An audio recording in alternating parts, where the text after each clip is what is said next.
درمن اوریدونکو السلام علیکم ورحمت الله وبرکاتو.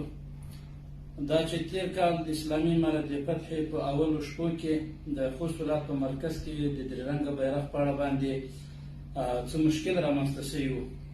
اسلامي امارت هغه وخت د پالیسۍ او د مصلحت له مخې موږ عام خلکو ته اجازه ورکړې وه چې موږ بیرغ په اړه له چا سره مشکل نه لرو، که څوک هر قسم بیرغ پورته کوي په کور یې لګوي، زموږ لخوا کومه ستونزه نشته. داسې بعضې مغرضې کړۍ خودغرضه کړۍ زموږ هماغه ویډیو کلیپ اوس پورته کوي او خلکو باندې غږ کوي چې اسلامي امارت اوس هم د درې رنګه بیرغ د پورته کولو اجازه ورکړې ده.